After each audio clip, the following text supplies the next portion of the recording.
Café et chocolat, l'entreprise et l'éducation sur la même longueur d'onde. Bonjour à toutes et à tous. Nous sommes ravis de vous retrouver pour une nouvelle émission de Café et chocolat, l'émission coproduite par Rêve FM, la radio étudiante de l'ESSEC et Radio KPMG, qui met l'éducation et l'entreprise sur la même longueur d'onde. Au micro, Jules Lemaire, président de Rêve FM. Aujourd'hui, Grenoble École de Management nous a fait le plaisir de nous accueillir pour une table ronde consacrée au projet Tech for Life Hub, porté par Philippe Naxon, auquel GEM s'est associé via sa chaire Femmes et Renouveau économique. Pour nous parler de ce projet inspirant, nous sommes ravis d'accueillir aujourd'hui 3 invités. Philippe Naxon, le fondateur du projet Tech for Life Hub, Séverine Leloarn, enseignante-chercheuse et titulaire de la chaire Entrepreneuriat féminin de Grenoble École Management, et Sylvain Macaya, partenaire chez Euraseo, qui nous partagera son point de vue d'investisseur. Après cette table ronde, nous clôturons cette émission par notre habituel coup de cœur qui sera consacré au film Déménagement du cinéaste japonais Shinji Somai. Je vous retrouve tout de suite avec nos invités. Très bonne émission à tous. L'interview.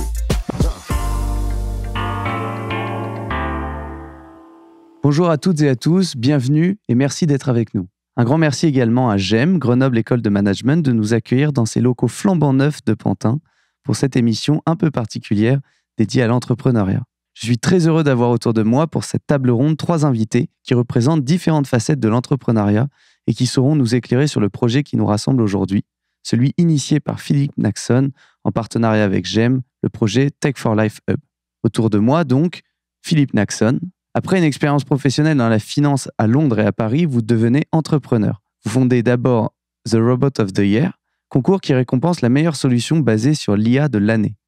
Puis l'association Humain, qui porte l'initiative Tech for Life Hub, un accélérateur dédié aux entrepreneurs issus des quartiers prioritaires, ainsi qu'aux femmes entrepreneurs. Vous êtes accompagné de Séverine Leloarn. Dès la fin de vos études, vous vous orientez vers la recherche. Vous vous décrivez d'ailleurs comme une activist researcher. Aujourd'hui, vous dirigez la chaire Femmes et Renouveau économique à Grenoble École de Management, dans laquelle vous prônez une transformation économique fondée sur la transition énergétique, la santé connectée, le management bienveillant et le droit à chacun d'avoir accès aux richesses matérielles et culturelles de ce monde par et avec les femmes. Enfin, Sylvain Macaya, vous êtes partenaire chez Euraseo, vous pilotez le département Asset Based Finance qui offre aux PME et ETI des solutions de financement alternatives leur permettant d'acquérir des équipements industriels et vous participez aujourd'hui à cet entretien à titre personnel. Merci à tous les 3 d'avoir accepté notre invitation. Ma première question sera pour vous, Philippe. Qu'est-ce qui vous a amené à créer le Tech for Life Hub et comment définiriez-vous l'entrepreneuriat social ?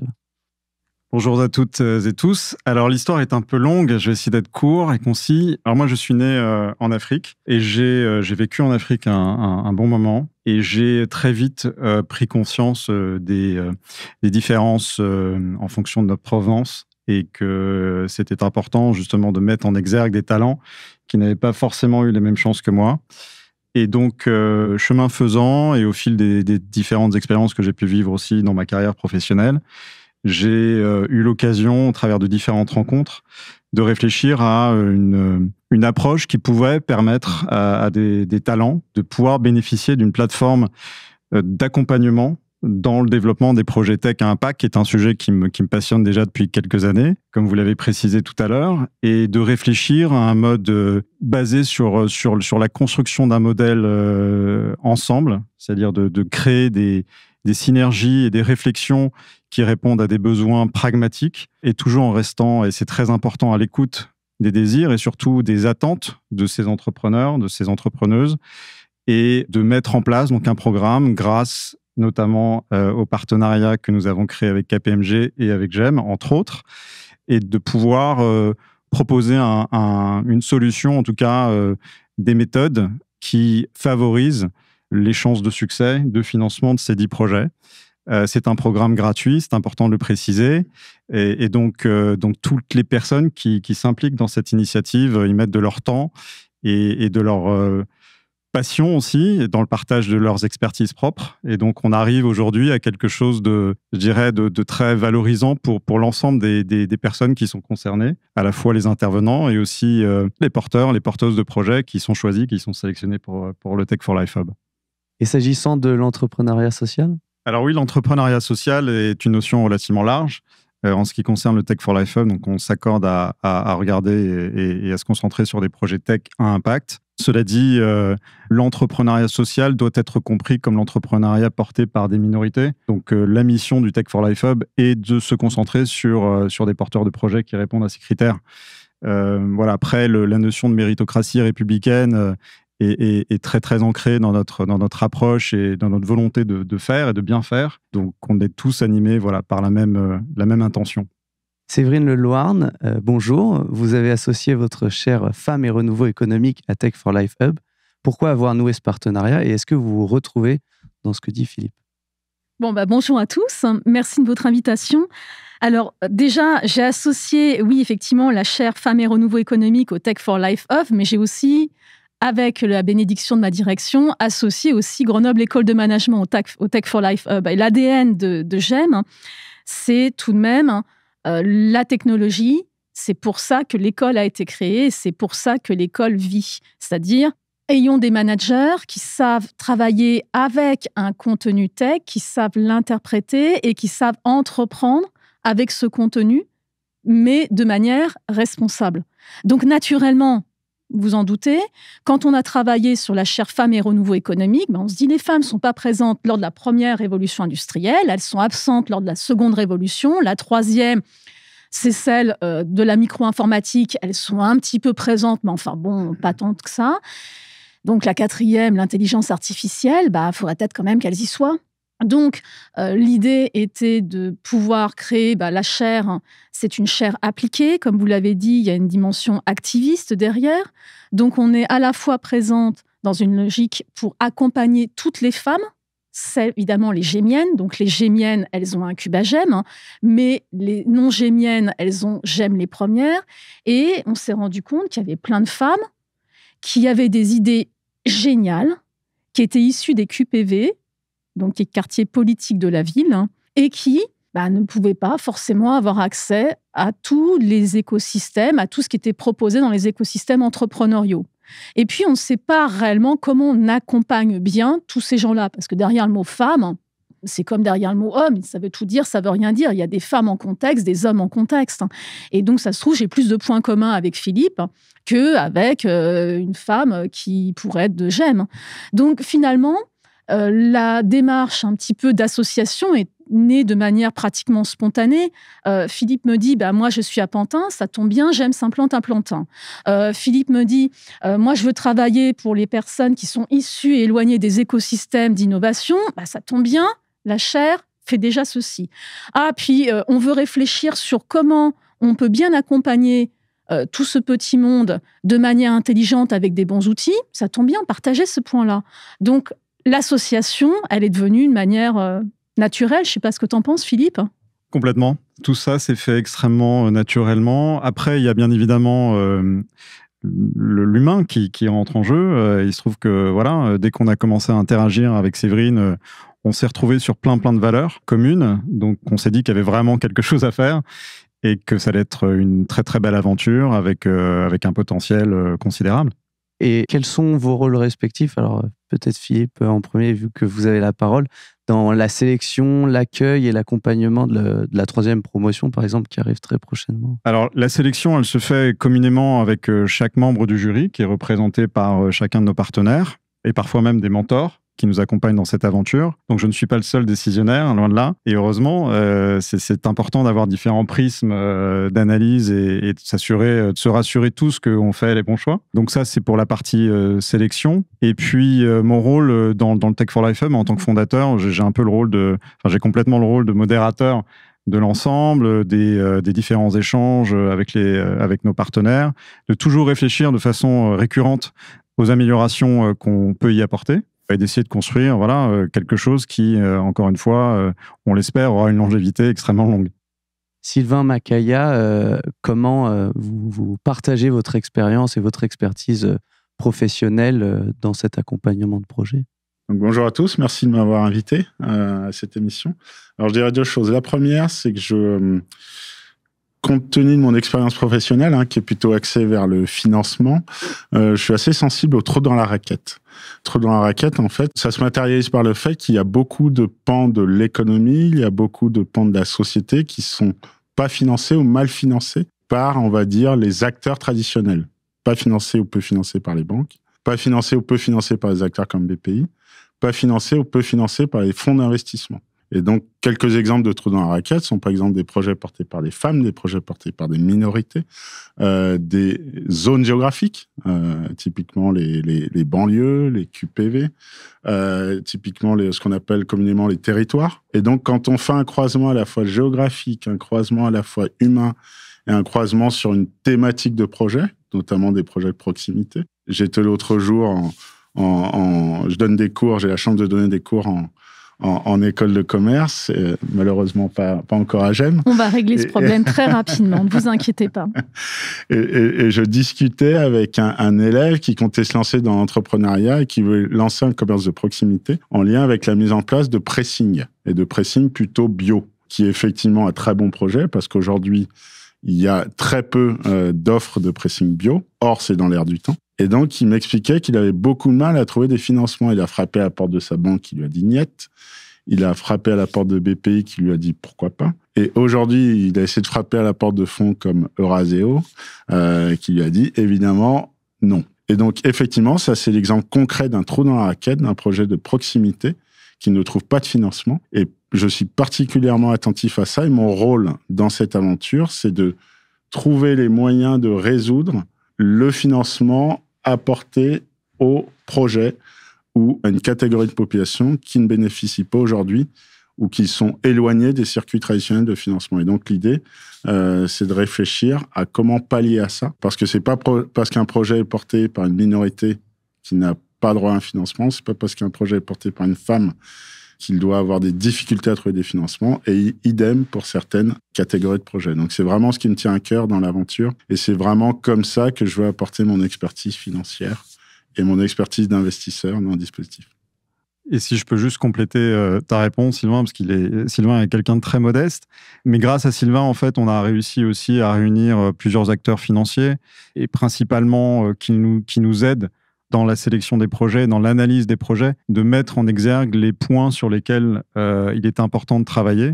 Parce qu'on se retrouve très souvent dans des cas de figure où les projets qui sont sélectionnés sont portés par des fondateurs ou des fondatrices qui pensent avoir déjà trouvé la solution à l'ensemble pour faciliter la levée de fonds. Il se trouve que très rarement, c'est le cas. Et qu'au contraire, on a très souvent beaucoup de sujets sur lesquels il faut travailler et approfondir. Et grâce à l'expertise de Sylvain et d'autres personnes qui nous accompagnent et qui nous accompagneront encore demain sur le volet purement investissement et analyse financière et investisseurs de ces projets, ça nous permettra de gagner énormément de temps et de mettre l'accent réellement sur les points structurants pour faire en sorte que ces projets puissent trouver du financement in fine. Je me tourne vers vous, Séverine. Vous êtes la troisième membre du trio autour de cette table. Même question, quel est votre rôle dans ce projet? Et de manière plus générale, est-ce que vous pourriez nous dire en quoi le nouvel éco-campus de GEM à Pantin sera un véritable atout pour les incubés du projet? Alors, je vais déjà me pencher sur la première question. Mon rôle, il est double. Mon rôle, il est... en fait, dans le cas de la chaire Faire, on a pas mal de partenariats avec déjà un écosystème assez fort dans les quartiers politiques des villes et un écosystème dans le monde de l'entrepreneuriat féminin. Donc, le rôle, quelque part, de communication, de promotion et essayer d'attirer des profils avec mes deux acolytes, évidemment, c'est un de mes rôles principaux. Le second rôle que j'ai, c'est un rôle de chercheur, parce que mon job, c'est d'être aussi chercheur. Et le rôle de la chaire, Femmes et Renouveau économique, c'est avant tout un labo aussi de recherche. Et ce labo de recherche, il va travailler toujours en accord avec Philippe en particulier, sur deux sujets. Le premier sujet, comme on parle d'expérimentation entrepreneuriale, on l'a bien compris, l'accélérateur et la spécificité de cet accélérateur, c'est d'apprendre à adopter, à comprendre les codes des investisseurs et à parler avec eux. Moi, je trouve que ce point-là est un avantage concurrentiel extrêmement important. Comment on fait pour apprendre à décoder des gens qui sont différents, qui vont parler un langage différent, notamment pour des femmes qui ne savent pas toujours ou qui ne sont pas tellement dans la logique du budget. Donc finalement, maintenant, une fois qu'on a vu ça, on expérimente. Est-ce qu'il y a peut-être un autre moyen d'apprendre, d'accompagner? Comment faire pour faire apprendre des codes, mais en pratique? Parce que l'idée, c'est pas de faire 50 heures de cours sur ce truc-là, c'est pas un discours. Donc, comment on va accompagner une personne qui est très éloignée des pratiques de Sylvain à comprendre ce que dit Sylvain? C'est pas si facile que ça au premier abord. Le deuxième point, je suis parvenue sur votre seconde question, qui est l'apport de Jem Pantin.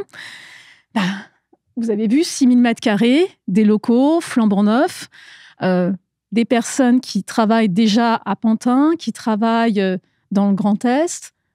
Évidemment, ils sont les bienvenus pour accessoirement rencontrer leur mentor, mais également pouvoir venir y travailler, pouvoir y réunir leur board, leur conseil d'administration, voire éventuellement nouer des contacts partenariaux. Si Jem peut être un fédérateur et un passeur et être un contributeur de, on va dire, de contrats qui peuvent être signés, des contrats financiers, on ne va pas se priver. Et en complément de ce que vient de dire Séverine, dans l'opérationnel et dans le fonctionnement du Tech for Life Hub, au-delà des modules qui sont proposés à chaque projet sélectionné, c'est d'organiser aussi des meet-up, c'est-à-dire des échanges avec des experts sur des thématiques propres qui sont bien évidemment en lien avec les sujets et les thématiques portées par chacun des projets pour pouvoir justement favoriser potentiellement des ouvertures d'opportunités stratégiques, de développement, potentiellement de contrats, grâce à ce réseau et de créer cette communauté autour des mêmes valeurs. Et je pense que ça, on l'a vu déjà dans le passé, puisqu'on existe depuis 2 ans, ça a une vraie valeur. Évidemment, avant d'avoir des projets accompagnés, il faut les sélectionner. Et en vue de la prochaine sélection de la promotion 2023-2024, je voulais savoir quel type de projet vous soutenez et quels sont les principaux critères de sélection, Philippe Naxon. Alors, les projets qui candidatent et qui seront sélectionnés sont essentiellement des projets qui répondent à la thématique, comme on l'a précisé à plusieurs reprises pendant cette interview, des projets tech à impact. Donc, on va retrouver des projets qui sont plutôt medtech, edtech ou green tech. Donc là, en l'occurrence, on a les 3 et un peu de HR d'ailleurs également. Donc, c'est relativement varié. Et cette tendance-là, on la retrouve à chaque lancement de candidature. Voilà, on a cette chance-là de pouvoir avoir un panel de sujets relativement large, mais toujours en lien, bien évidemment, avec la tech à impact. Même question pour vous. En fait, je souscris puisque, évidemment, on co-sélectionne les projets. On a, vous en doutez, des critères un petit peu communs. Moi, je pourrais peut-être rajouter le critère adéquation. Pour moi, un bon projet qui rentre dans un accélérateur, c'est un projet qui est déjà sorti de terre. Comme une plante, pour aider la plante à accélérer sa croissance, on a besoin qu'elle soit déjà là, qu'elle soit viable, qu'elle ait déjà pris racine.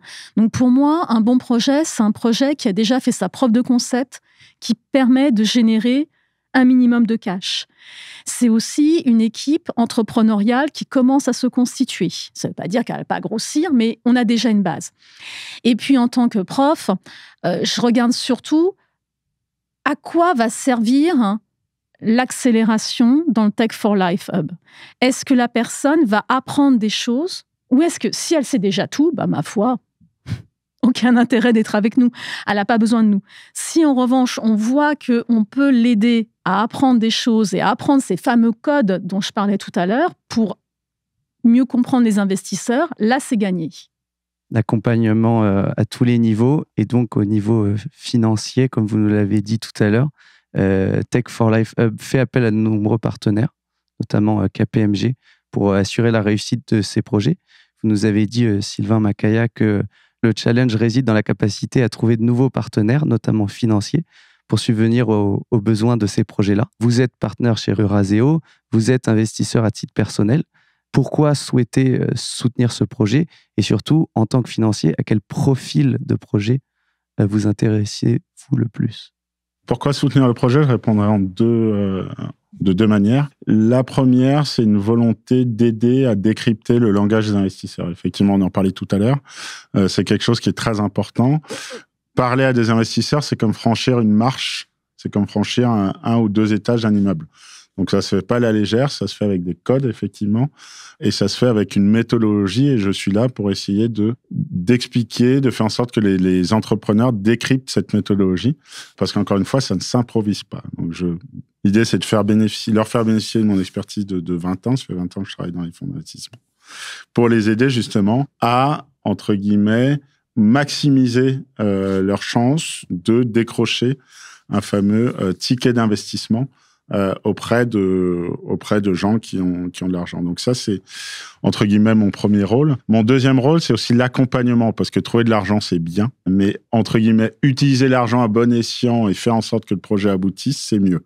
Il y a beaucoup de projets qui ont échoué, non pas parce qu'ils ont eu du mal à trouver de l'argent, ce sont des projets qui ont eu de l'argent, mais ce sont des projets qui ont échoué dans ce qu'on appelle l'exécution. Comme les Anglais disent, l'exécution est clé. Et le fait de trouver de l'argent, c'est la première étape. Et la deuxième étape, c'est le fait de, entre guillemets, exécuter le projet grâce à l'argent qui aura été trouvé. Et donc, mon deuxième rôle, c'est celui-là. C'est entre guillemets, d'optimiser l'accompagnement pour faire en sorte que l'exécution soit parfaite et pour faire en sorte aussi que le business plan soit réalisé. Et ça, c'est très important. Et encore une fois, j'insiste beaucoup sur l'accompagnement parce qu'aujourd'hui, on parle énormément de levée de fonds. Il y a même quelque chose qui m'exaspère un peu dans le milieu on va dire, de la tech et de la levée de fonds. C'est que la levée de fonds est devenue un quantum, est devenue un critère. Or, une entreprise doit être jugée par son chiffre d'affaires, doit être jugée par ses bénéfices, doit être jugée par le nombre de gens et la qualité des gens qu'elle embauche et pas jugée sur sa levée de fonds. Je suis désolé, une entreprise qui a levé 100 millions sur une valorisation d'1 milliard, c'est bien, mais c'est pas pour ça que l'entreprise va marcher. C'est pas pour ça que l'entreprise va créer de la valeur. Et c'est pas pour ça que l'entreprise va permettre, entre guillemets, le développement de son écosystème. Donc moi, j'aimerais qu'on brise un tabou. C'est d'arrêter de juger les entreprises sur la capacité à lever des fonds, mais de les juger sur des critères basico-basiques et qui ont fait leurs preuves, qui sont le chiffre d'affaires, la rentabilité et ce qu'on appelle le goodwill, qui est la création de valeur. Donc ça, c'est un message que j'aimerais diffuser à l'antenne et que je m'emploie également à diffuser dans le cadre de ce projet, parce que la levée de fonds n'est pas une finalité et la finalité, c'est de créer du chiffre d'affaires, créer de la valeur pour l'entreprise et pour la société en général. Est-ce que ces critères et cet accompagnement diffèrent de l'accompagnement que vous prodiguez sur d'autres projets hors de ce programme? Je dirais que l'accompagnement, pour être efficace, doit être complet. C'est-à-dire qu'aujourd'hui, le financement et l'accompagnement s'appliquent, on va dire, sur une catégorie de projets qu'on connaît tous, qui sont principalement des projets tech portés malheureusement par une certaine catégorie de population. Mais je pense que pour que cet accompagnement et cette exécution soient complètes, il faut faire en sorte que ces fameux trous dans la raquette, dont j'ai parlé tout à l'heure, soient aussi intégrés dans la typologie et la catégorie de projets qu'il faut financer. Et donc, typiquement, aujourd'hui, tous les projets en lien avec les QPV, tous les projets qui sont portés par des minorités, ne doivent pas être les grands oubliés, on va dire, des thématiques de financement dont on parle aujourd'hui. Ce qui est intéressant de constater, c'est que, je ne sais pas si vous avez suivi récemment l'annonce de JP Morgan, la banque américaine, qui a décidé d'allouer 70 millions d'euros aux thématiques QPV, aux thématiques quartier, comme on dit en général. Et donc, sur ces 70 millions d'euros, l'approche que j'ai trouvée originale, c'est qu'il y a 20 millions d'euros qui seront, entre guillemets, utilisés sous forme de dons, donc principalement pour soutenir des associations en lien avec des quartiers, et 50 millions d'euros qui seront un fonds de fonds, c'est-à-dire qui seront destinés à financer des fonds et des initiatives de fonds d'investissement dont la vocation, dont la thématique, dont l'ADN sera d'investir dans les quartiers. Je salue évidemment cette initiative de JP Morgan. J'encourage des entreprises et des fonds comme Euraseo à faire de même, mais je rappelle, encore une fois, aujourd'hui, je parle à titre personnel. Juste pour finir, un exemple très concret. L'initiative aujourd'hui qui est portée par une autre entreprise qui s'appelle LVMH, en lien avec les quartiers, se concrétise par le fait d'embaucher des couturières, d'embaucher du personnel pour justement fabriquer les vêtements, fabriquer les sacs à main, fabriquer des bijoux, parce que, encore une fois, dans ces entreprises, ce sont des fabrications main, et d'aller chercher justement ce vivier de personnel dans les quartiers, qui ensuite vont faire l'objet de formations pour justement être à même de répondre aux problématiques de ces métiers d'excellence. Encore une fois, j'encourage non seulement le financement des projets portés par les quartiers, mais j'encourage aussi l'accompagnement, la mise en place de centres de formation, parce qu'encore une fois, c'est vivier de création de valeur. Qui aurait pu imaginer qu'un LVMH qui a du mal à trouver des couturières, qui a du mal à trouver des teinturiers, irait dans les quartiers pour, entre guillemets, pallier à ce défaut de recrutement. C'est ce type d'initiative, je pense, on va dire, qu'il faut soutenir, et je trouve qu'il est complémentaire à ce que nous faisons aujourd'hui au Tech for Life Hub. D'une certaine manière, on peut dire que Tech for Life Hub a devancé JP Morgan et LVMH. Philippe Naxon, les lauréats de la 3e promotion seront connus très bientôt. Vous avez du recul. Quel est votre retour d'expérience à date sur les 2 promotions précédentes? Le retour d'expérience, il est multiple. Pour être encore une fois très réaliste, très transparent, on a eu des collaborations très intéressantes, d'autres un peu moins. Le constat, c'est que le niveau d'engagement doit être extrêmement présent dans nos attentes vis-à-vis des projets qui sont sélectionnés et que ça n'a pas été toujours le cas. Il se trouve qu'on a un programme gratuit, donc je dirais qu'on pâtit un petit peu de ce fait-là. Et donc notre mission pour les prochaines promotions, c'est vraiment de mettre l'accent sur cet élément, enfin sur ce critère-là, sur ce critère précisément. Mais à la fois, le constat aussi qu'il y a un vrai besoin. Sylvain l'a mentionné à plusieurs reprises et on l'a constaté par ailleurs sur le terrain. Il y a un vrai besoin d'accompagnement de projets extrêmement intéressants et qui n'arrivent pas à trouver la bonne plateforme pour être accompagnés. Donc, il y a plusieurs ajustements qui seront nécessaires à l'avenir et on construit notre histoire. Donc, je dirais qu'on ne peut pas avoir raison sur tous les plans tout de suite. Ce serait trop simple. Et surtout, et ce que je disais au préalable, c'est que c'est une initiative que nous construisons ensemble avec les projets, avec les porteurs et les porteuses de projets. Donc, on est dans l'échange et on est dans l'identification des points à améliorer aussi de notre côté. Donc, c'est un projet qui évolue avec le temps et qui a vocation à évoluer dans le bon sens et surtout qui a vocation à être utile. Donc, pour ce faire, il faut mettre en place une méthode, une charte, je dirais, de comportement et d'implication qui permettra d'atteindre ces objectifs. Mais globalement, je dois dire qu'on si on continue à développer cette initiative, c'est qu'il y a un certain nombre d'éléments qui nous poussent à continuer à le faire. Et donc le constat est globalement très positif. Et on a hâte de pouvoir continuer à accompagner tous ces beaux projets présents et à venir à trouver du financement grâce à tous les éléments qu'on a évoqués ensemble ce soir. Et justement, en parlant de ces porteurs de projets, on a parlé des projets en eux-mêmes, mais c'est vrai que dans chaque projet, il y a une entrepreneuse, un entrepreneur qui vit pour son projet, qui cherche à le développer. Je voulais m'attarder sur les exigences que vous portez, ou en tout cas les critères que vous cherchez chez les porteurs de projets en eux-mêmes. Peut-être que Séverine, vous pourrez nous éclairer là-dessus. Est-ce que vous cherchez des compétences techniques et comportementales précises chez ces porteuses et porteurs de projets que vous considérez essentielles pour le projet? Et est-ce que c'est des exigences qui vous différencient d'autres incubateurs de start-up qu'on peut connaître dans l'écosystème? C'est une très bonne question. On va dire que, au-delà de l'aspect différenciant, notre objectif, c'est d'accompagner des projets, comme Philippe le disait très bien, avec des porteurs qui sont motivés, qui vont être impliqués et qui ne vont pas lâcher l'affaire si facilement, voire qui ne lâcheront pas l'affaire. Et donc, on est quelque part un peu en tandem avec eux. C'est-à-dire que si eux lâchent l'affaire, nous, de facto, on est obligé de les tenir, donc ce n'est pas très intéressant. Donc ça, c'est le fameux critère. Après, j'aurais envie de dire, pour les critères, il y a différents critères. Comme je vous le disais tout à l'heure, la femme avec un grand F n'existe pas. La personne issue d'un QPV, donc d'un quartier politique de la ville, ça veut tout dire et ça veut rien dire. Vous avez des personnes qui ont très peu d'éducation, je veux dire qui ont été très peu à l'école, d'autres qui ont un bac+5, un bac+10, il y en a qui parlent qu'une seule langue, il y en a d'autres qui parlent 15 langues.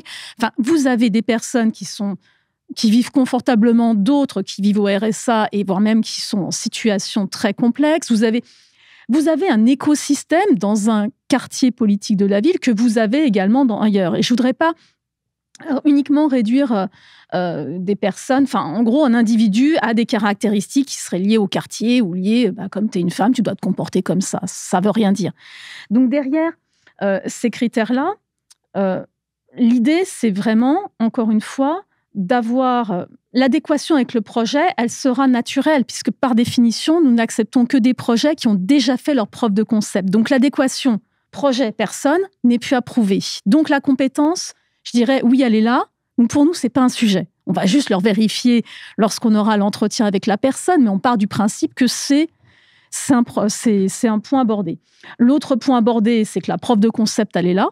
Donc, je dirais, un des critères, évidemment, ça va être ça.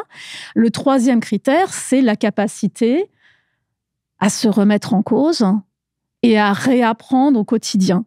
C'est-à-dire, peut-être que le projet, il a été, comme le disait Sylvain tout à l'heure, parfait pour lever des fonds. C'est pas très compliqué, quelque part, pardonnez-moi Sylvain, de lever des fonds, je dirais, en pitchant bien. Qui plus est, si on est une femme sur un projet tech, on va automatiquement attirer l'attention de bon nombre de personnes, de différents incubateurs. Donc certains incubateurs sur le marché français vont se battre aussi pour accueillir cette femme. Mais après, encore faut-il que l'activité, au-delà du fait que, on est un peu sollicité, séduite, etc., encore faut-il que l'activité voie le jour. Donc, quelque part, c'est pas le tout de lever des fonds, c'est que l'activité soit pérenne et quel est l'impact qu'on a souhaité. Donc, il faut aussi accepter que l'investisseur puisse dire des choses qui ne nous arrangeront pas vraiment et que les accompagnateurs puissent dire des choses. Donc, en gros, c'est le profil, pour moi, le critère premier, c'est accepter, comme l'a dit Philippe tout à l'heure, oui, de s'être impliqué et de ne pas lâcher l'affaire, mais également accepter d'être remis en cause et accepter de repivoter, de re-repivoter jusqu'à ce que, comme une pâte feuilletée, ça se travaille, ça se retravaille, ça se retravaille. Je ne suis pas une bonne pâtissière, mais bon, je vois comment ça fonctionne. En entrepreneuriat, permettez-moi de reprendre la même image. Il faut que la pâte, elle soit retravaillée jusqu'à ce qu'elle lève et que ça ne fasse pas pchit lorsqu'on la sort du four. D'ailleurs, en complément, je dirais l'approche humaine, le caractère humain de toute cette expérience est primordial et permettre justement à des investisseurs potentiels de pouvoir se familiariser avec les personnes qui portent ces projets-là. On peut avoir un très très beau projet porté par la mauvaise équipe qui, pour le coup, ne verra jamais le jour, versus un projet qui n'est pas forcément aussi attractif de prime abord, mais qui est porté par une super équipe et qui verra le jour. Donc l'humain est très très important et on construit, encore une fois, je reviens sur cette notion de construction d'une histoire ensemble, parce qu'on s'inscrit dans la durée, c'est pas un one-shot, on n'est pas dans du quantitatif, on est dans du qualitatif. Donc l'objectif, c'est pas d'avoir des promos de 30 projets, mais au contraire d'avoir des promos avec les bons projets. Et dans cette approche investisseur sur laquelle Sylvain développait tout à l'heure, ce critère-là, très important pour nous, va permettre notamment à ces intervenants d'être rassurés sur les profils des gens qui portent ces projets. Donc voilà, ça c'est vraiment un élément très très important. De manière générale, on a des entrepreneurs qui nous écoutent sur cette émission. Quels conseils pourriez-vous leur donner à celles et ceux qui sont tentés par l'expérience Tech for Life Hub? Oula, le conseil, la question est compliquée. Le conseil, déjà, c'est si vous avez un très beau projet et que vous êtes extrêmement passionné par ce que vous entreprenez et que vous jugez que tout ce qu'on vient de se dire résonne en vous, eh bien, candidatez pour le prochain appel à candidature. On communiquera assez rapidement sur de nouvelles dates et on sera ravis de pouvoir interagir avec ces personnes et envisager l'avenir avec eux, avec elles. Donc après, un conseil, c'est toujours difficile de donner des conseils à des gens qu'on ne connaît pas et dont les profils restent extrêmement vagues à ce stade. Mais on est des gens bien intentionnés qui partagent les bonnes valeurs d'échange, d'acceptation de la différence de l'autre, une volonté forte de changer le monde pour le mieux, pour le meilleur. Déjà rien que ça, ça nous séduit. Et on sera extrêmement enthousiaste et prêt à considérer ces projets. Sylvain, peut-être Ouais, moi j'aurais 2 conseils à donner. Le premier, c'est oser. Parce que je trouve qu'il y a beaucoup Vous d'entrepreneurs. m'avez pris mon conseil. Désolé. Mince. Ça prouve qu'on est bien aligné. Exactement, ça prouve qu'on est aligné. Le premier conseil, je dirais, c'est oser, parce qu'effectivement, surtout quand on a des projets qui correspondent au trou dans la raquette dont on a parlé tout à l'heure, on remarque que le premier écueil, c'est qu'on n'ose pas. On n'ose pas aller chercher des fonds. Donc, le premier conseil que je donnerais, c'est ça. Et je pense que c'est vraiment l'un des messages qu'on essaie de faire passer aujourd'hui. Ce n'est pas parce que vous avez des projets qui ne correspondent pas totalement aux critères de financement des acteurs classiques qu'il faut ne pas monter de projet. Donc, premier conseil, c'est oser. Et le deuxième conseil que je donnerais, c'est monter des entreprises, entre guillemets, qui ont un but. C'est-à-dire qu'aujourd'hui, on voit énormément de projets dont le seul but est de lever des fonds. Or, lever des fonds n'est pas la finalité d'une entreprise et encore moins d'une entreprise tech. Voilà. Donc, si j'avais un deuxième conseil à donner, c'est monter des entreprises qui vont créer de la valeur, qui vont dégager du chiffre d'affaires. Je répète cette notion, qui vont dégager des bénéfices. Aujourd'hui, on voit énormément d'entreprises tech et souvent des grosses entreprises tech ultra connues, je ne me permettrai pas aujourd'hui de citer des noms, qui ne font pas de chiffre d'affaires, qui ne font pas de bénéfices, pardon. Ce qui est une aberration économique majeure. Une entreprise doit avoir pour vocation de générer des résultats, de générer des profits, de payer des impôts qui vont bénéficier à la construction de l'écosystème national et international. Et je trouve qu'aujourd'hui, c'est une aberration d'avoir des entreprises ou de valoriser, de mettre en lumière des entreprises qui ne répondent pas à cette fonction essentielle de la société. Séverine, avez-vous eu le temps de trouver un autre conseil Oui, j'ai eu le temps et mon conseil s'adressera aux femmes qui portent des projets dans la tech, sans surprise. Et on sait qu'il y a 2 écueils, au-delà de la difficulté à lever des fonds. Le premier écueil, c'est le rapport à la délégation. Comme la plupart du temps, il y a très peu de fonds, notre madame a tendance à vouloir faire tout toute seule ou à devoir faire tout toute seule.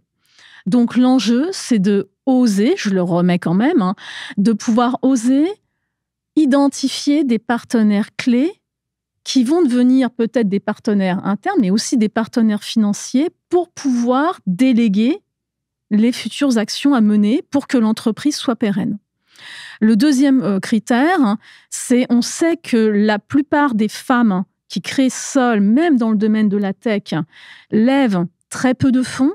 On sait que le revenu, le chiffre d'affaires moyen d'une entreprise en France portée par une femme est inférieur à 1 500 €. Donc, ce n'est pas beaucoup par mois, j'entends. Donc, évidemment, on sait très bien que mon conseil sera suivez de manière raisonnée quelque part vos apports financiers et suivez vos coûts, suivez vos KPIs. On sait, mais je ne vais pas le donner conseil, on sait par définition que les femmes, pour des raisons sociologiques, créent des activités à impact. Pour des raisons sociologiques. Ce n'est pas l'apanage d'un XX qui aurait que des idées de trucs à impact. C'est sociologique. Donc finalement, il suffit simplement d'oser, vérifier les coûts, ne pas oublier de se rémunérer derrière, et puis c'est gagné. Nous allons maintenant clore cet échange très riche, mais avant, un dernier mot pour la fin. Encore une question un peu vague. Si chacun d'entre vous avait un vœu à formuler, quel serait-il ? Alors, on va rentrer peut-être dans des trucs un peu cheesy, mais moi, j'aimerais que la notion de différence ne soit plus un sujet dans notre société, surtout dans le monde dans lequel on vit aujourd'hui, avec les événements récents, de pouvoir se dire qu'on a tous notre place, quelle que soit notre provenance, quelle que soit notre religion, on a tous notre place. Et je crois que, encore une fois, par rapport à ce caractère d'urgence que j'évoquais tout à l'heure, on n'a plus le temps de se disperser. Il faut qu'on fasse et qu'on arrive à construire un monde meilleur. Et à notre tout petit niveau, avec cette initiative, on essaye de favoriser cette volonté-là de changer le monde pour le meilleur. Moi, je dirais, si j'avais un vœu à formuler, serait que l'extra-financier soit désormais considéré au même titre que le financier. On s'est rendu compte qu'aujourd'hui, le financier avait pris beaucoup de place. Sans faire de raccourcis, on va dire, triviaux, on s'est rendu compte que le financier avait énormément contribué à la dégradation de l'environnement, à la dégradation de notre écosystème. Et donc, ça veut dire, pour moi, une chose, ça veut dire qu'il faut que l'extra-financier arrive petit à petit à compenser, voire à dépasser le financier. Et donc, entre guillemets, moi, j'accorde de plus en plus d'importance à la manière dont on va pouvoir valoriser cet extra-financier. On parle beaucoup aujourd'hui de projets qui tournent autour de l'environnement, qui tournent autour du green. On parle aussi de critères extra-financiers qui commencent à rentrer dans les métriques de valorisation des sociétés cotées. Si j'avais un vœu à formuler, c'est qu'il y a une accélération dans ce mouvement, parce qu'effectivement, si on ne prend pas en compte l'extra-financier et si on ne le remet pas au même plan que le financier, je pense qu'on court à la catastrophe. Donc j'ai envie de dire, bougeons-nous dans ce sens. Et moi, c'est pas réellement un vœu, parce que pour moi, on est déjà dans l'action pour y aller et on commence à voir les premiers fruits. Dans les quartiers politiques des villes, on a des femmes qui sont fantastiques, qui créent des applications pour créer des cours à distance pour des enfants qui ne peuvent pas aller à l'école pour des raisons de terrorisme, pour différentes raisons. On a des femmes qui vont créer, comme elles sont, pour certaines, issues de 2 pays, la France et un autre pays, qui créent des liens et des ponts. Actuellement, nous avons accompagné une fille qui est issue de 2 pays, la France et également un pays d'Afrique subsaharienne, qui arrive non seulement à vivre très très bien de son activité, à générer de l'emploi pour les autres, mais également à créer un atelier et à créer de l'emploi dans un autre pays d'Afrique subsaharienne. Donc, pour moi, on est dans la voie, et donc le vœu que j'ai, c'est déjà l'année prochaine de créer 10 entreprises à impact qui génèrent chacune 10 emplois. Donc ça fait 100 emplois créés dans les quartiers politiques de la ville. C'est plutôt sympa. Merci à tous, merci d'avoir répondu à mes questions et de nous avoir partagé votre engagement auprès des jeunes entrepreneurs. Chères auditrices, chers auditeurs, j'espère que cette table ronde vous aura intéressé autant que j'ai eu plaisir à la préparer et à l'animer. Je vous invite vivement à vous renseigner sur ce beau projet qu'est le Tech for Life Hub, ainsi qu'à toutes les actions que peuvent porter nos invités. Notre coup de cœur culturel. Shinji Somai, cinéaste japonais décédé en 2021, fait l'unanimité dans son avant-dernier long-métrage intitulé Déménagement et sorti en 1993, mais inédit jusqu'à présent en France. À peine à l'affiche du MK de Beaubourg, je me presse à l'entrée, j'enfonce la porte de la salle 3, les lumières s'éteignent et le spectacle commence. Je suis ensuite happé 2 heures durant par une œuvre aussi splendide que philosophique, tirée d'un roman de Iko Tanaka intitulé Oikoshi. Ce film dépeint une fresque poétique de l'enfance à travers celle de Renko, 11 ans, une fille unique japonaise qui vit paisiblement dans un petit village du sud de Honshu, dont la vie est bouleversée lorsque ses parents se séparent et qu'elle est contrainte de partager son temps entre le nouvel appartement de son père et la demeure familiale où vit toujours sa mère. Ce long métrage nous fait rentrer dans le cerveau de la jeune héroïne et expose son imaginaire enfantin vierge, naïf, avec sa propre conception de l'amour qui s'exprime à travers la sécurité apportée par le couple parental. Cette sécurité est symbolisée par les intérieurs chez Somai, là où un toit et des murs protègent de l'immensité des espaces extérieurs, incontrôlables et chaotiques. Les plans de Somai montrent bien cette segmentation entre l'intérieur assimilé à l'amour familial et l'extérieur, vaste monde auquel les grands ont accès librement, mais qui nécessite une certaine maturité pour l'appréhender dans sa totalité. Cette segmentation des espaces se ressent particulièrement lors d'un voyage au lac Biwa, pendant lequel Renko se retrouve chez un couple de personnes âgées encore mariées. Les 3 protagonistes sont alors sur la terrasse d'une maison traditionnelle japonaise, ouverte sur un jardin intérieur. C'est la première rencontre de l'intérieur et de l'extérieur.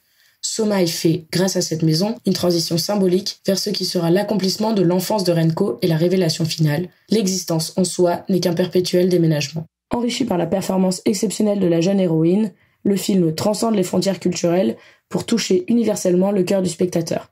Un incontournable qui mérite amplement d'être découvert.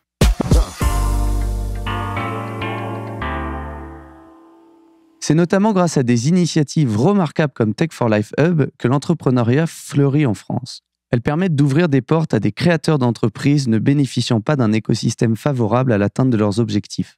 Entrepreneuses ou porteurs de projets issus de quartiers prioritaires ont la possibilité de trouver l'accompagnement et les ressources nécessaires pour développer leurs ambitions. C'est grâce à des initiatives de cette nature que la France pourra confirmer sa place de Startup Nation et que la French Tech se renforcera et se diversifiera. Cette émission s'achève. Nous vous donnons rendez-vous au mois de janvier pour notre prochain numéro. À bientôt sur les ondes. Café et chocolat, une émission de Radio KPMG et de Rêve FM.